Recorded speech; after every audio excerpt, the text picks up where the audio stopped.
Seperti kayak itu.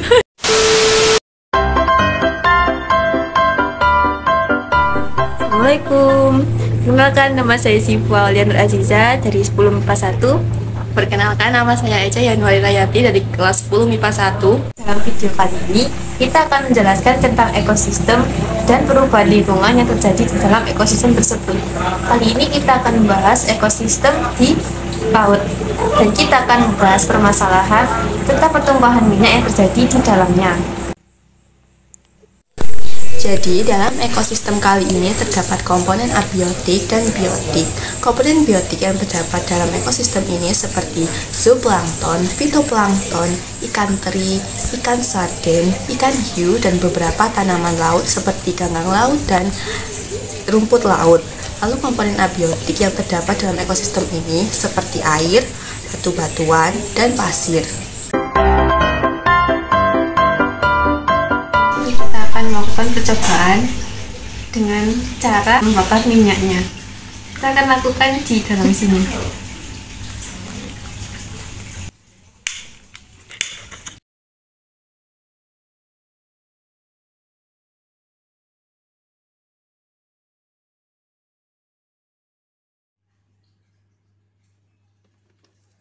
Ini kita beri bubuk batu kapur supaya minyaknya menggumpal menjadi satu dan mudah untuk dibakar. Setelah diberi bubuk batu kapur, kita harus menunggunya selama beberapa menit supaya dia menggumpal.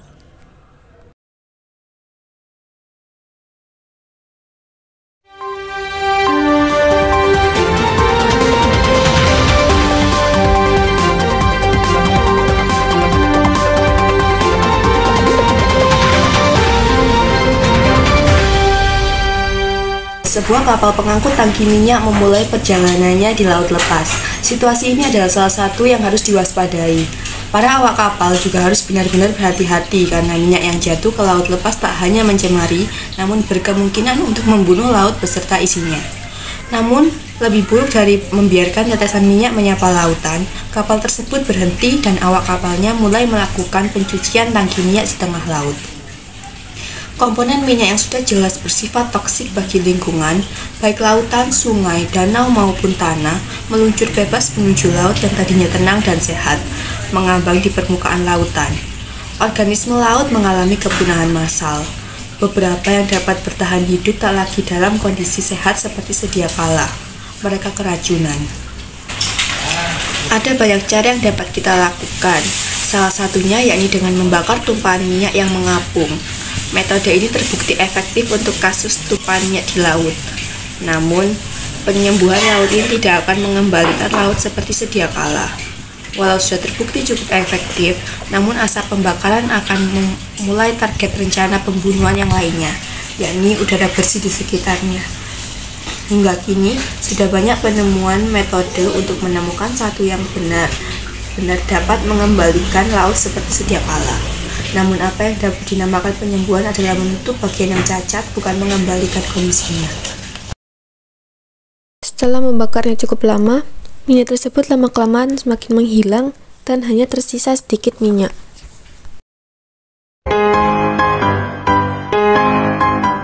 Kali ini saya akan menceritakan tentang kisah fiksi yang berjudulkan Laut yang Membalaskan Dendamnya.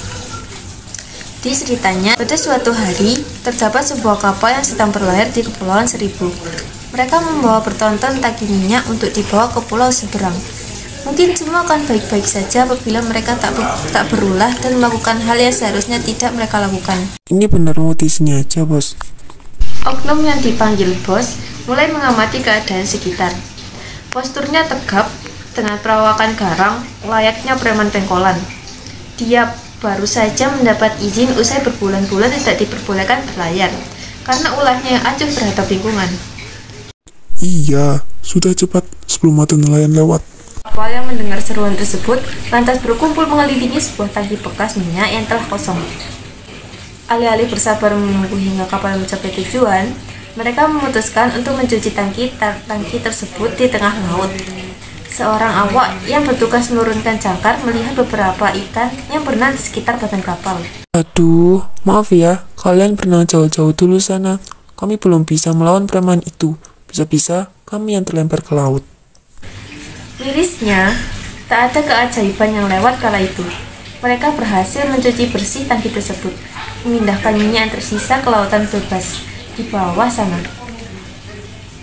Airnya berangsur tidak enak dilihat, namun siapa yang peduli? Mereka segera menarik jangkar dan pergi dari sana. Perjalanan yang seharusnya kurang dari 5 jam, malah memakan waktu hampir setengah hari. Lautan yang tenang, hari juga gelap, namun tak ada mercusuar di sekitar. Para awak kapal mulai gelisah, padahal ini adalah jalur yang ribuan kali mereka lalui.